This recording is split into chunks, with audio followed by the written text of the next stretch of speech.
This is the Samsung S24 Ultra and it was released in January 2024. In today's video, I'm going to be finding out whether it's still relevant in 2025 or is it just a bunch of fancy tricks and AI.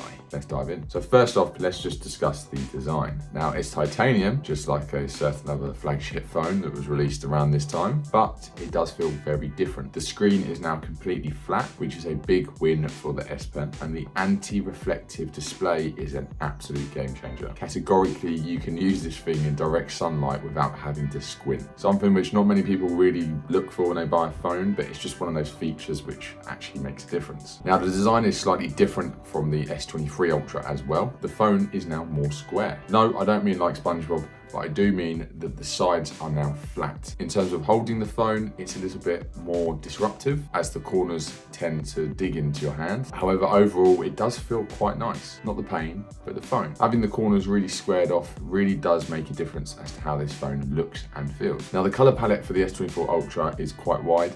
You have the very plain tone colors like the natural titanium gray, and then you have the pastel colors as well, which were released later on with this phone. Now, having comparatively used the S23 Ultra and the S24 Ultra, I must say the S23 Ultra didn't feel as premium as the S24 Ultra. However, having said that, the S23 Ultra was definitely more comfortable to hold over time, but there is something nice about this phone. It just looks and feels really nice. Now, admittedly, I'd usually go for a black or a darker color on my phones. The exception was my iPhone 15 Pro Max, which I also got in the natural titanium. Having compared the two, I must say I probably prefer the look of the iPhone 15 Pro over the S24 Ultra. I just want to say a big shout out to today's sponsor, which is Go Mining. Go Mining is a digital-based cloud miner that offers users the ability to mine Bitcoin and get paid daily for it. It works in the way of having an NFT, which you purchase. The NFT then acts as a contract, which allows you to have terahashes. Depending on what terahash you have,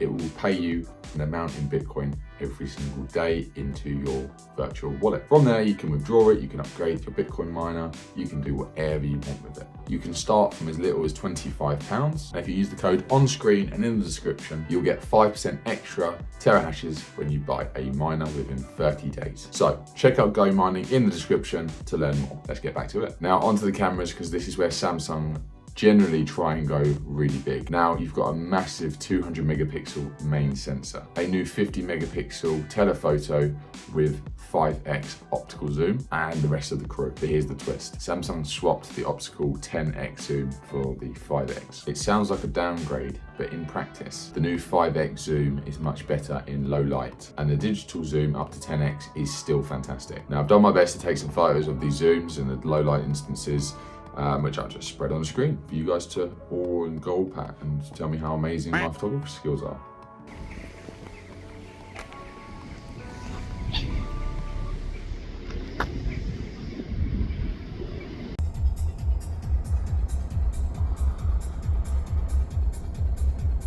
Now for the elephant in the room, Galaxy AI. Now, admittedly, I don't use a lot of AI features, whether it be in iOS or Android, but there are two features that I do use a lot of. Circle to search. Now that is a game changer. And generative edit. Circle to search is unbelievably easy to use and intuitive, not to mention fast. Quite simply, you just hold down your thumb on the bottom of the screen, circle around what it is you want to search, and away it goes. Probably 8 times out of 10 it works. Sometimes it gets a bit confused, but generally speaking, it is really, really good. Now, generative edit is a pretty cool party trick. It's not perfect, but it's quite fun to use. Downside is that it always adds a watermark. Now, there are other features like the live translate, but that's not really a must-have for everyone, and it's a very specific use. Don't think I've ever used it because it's a very strange conversation to be having with anyone, but it's there if you need it. Now, the battery on the S24 Ultra is practically the same as the S23 Ultra. It's got 5,000 mAh battery. Fairly standard nowadays, it's a massive battery, and it offers around 56 hours of autonomy under moderate use. Most of us don't use our phone for moderate use because we're sitting there doom scrolling, watching TikTok, whatever it might be, watching me, for instance. So in reality, you've probably got about 15 hours of usage. The S24 Ultra uses a 6.8-inch dynamic AMOLED 2X display. Man, what a mouthful. Basically, it's one of the best screens let me rephrase that. It is the best screen that Samsung have brought out to date, and it has the highest nits. Now, resolution, it gets 3088 by 1440, and as previously mentioned, it does get a 120Hz refresh rate. The display is also HDR10 Plus certified, allowing for a much wider range of colors and dynamic support. Now, something which is quite interesting, the Samsung S24 Ultra uses Corning Gorilla Glass Victus. I genuinely don't know what that even means, but Gorilla Glass is always pretty good. This has just got too big a word to put on the end of it.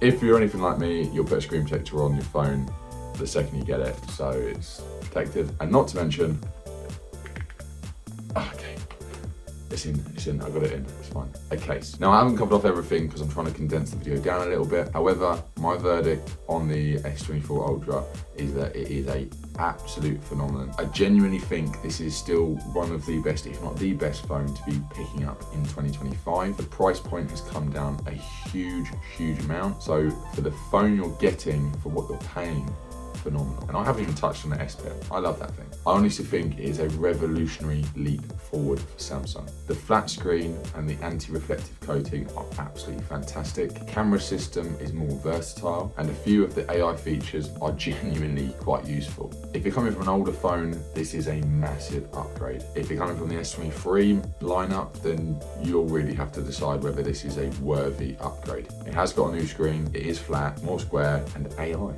Let me know in the comments what your favourite feature on the S24 Ultra is, or whether you'd pick one up in 2025. Don't forget to like this video if you enjoyed it, subscribe for more content coming out this year. Catch you guys in the next one.